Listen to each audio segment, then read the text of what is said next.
కళ్యాణ్ణి పొందాలని ఉవ్విళ్ళూరుతున్న మీ 102 గోత్రీకుల గోత్రాలు, పేర్లు, భూమి మీద కుల పర్వతాలు, సముద్రాలు, నదీ నదాలు, సూర్య చంద్ర నక్షత్రాలు ఉన్నంతకాలం నిలిచి ఉంటాయి.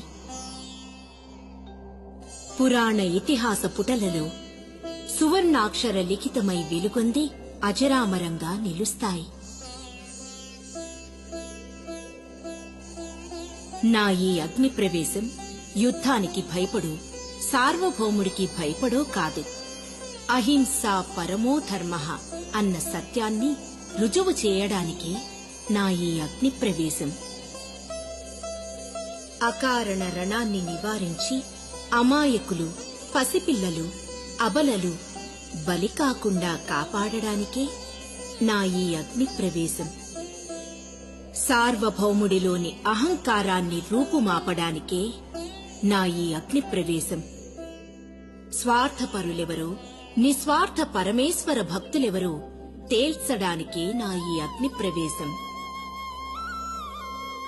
దేవగోవు సురభి కడుపున పుట్టిన గోమటుల చిరకీర్తి ఎల్ల లోకాల వారికి తెలియచెప్పడానికే నా ఈ అగ్ని ప్రవేశం.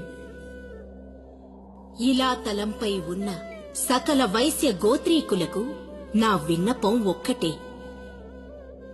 ప్రాణం పోయినా ధర్మాన్ని విడనాడకండి.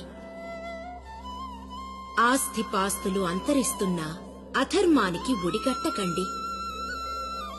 వడ్డీ వ్యాపారాలతో పేద ప్రజలను పీడించకండి. ధనాపేక్షతో దొంగ వ్యాపారాలు చేసి ప్రజల దృష్టిలో చులకన కాకండి. ఊరు తదస్య యద్ వైశ్యః అన్న వేదోక్తికి కళంకం తీసుకురాకండి. గడించిన దానిలో కొంతైనా పేద సాధలకు, గుడిగోపురాలకు దానం చెయ్యండి. పరస్త్రీని తల్లిగా భావించండి. ప్రతి కన్యక నా రూపమేనని తెలుసుకోండి. త్రిగుణాత్మకుడు, త్రిగుణాతీతుడైన నగరేశ్వర స్వామిని నిత్యం స్మరించండి.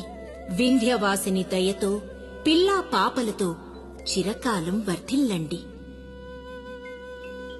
నేను ఈ పెనుగొండ పట్టణాన కన్యకా పరమేశ్వరిగా వెలసి గోమటుల కులదేవతగా నిలిచి తలచిన వారికి, కొలిచిన వారికి కొంగు బంగారమై నిలిచి ఉంటానని పరమేశ్వర పాదార విందాల సాక్షిగా మాటిస్తున్నాను.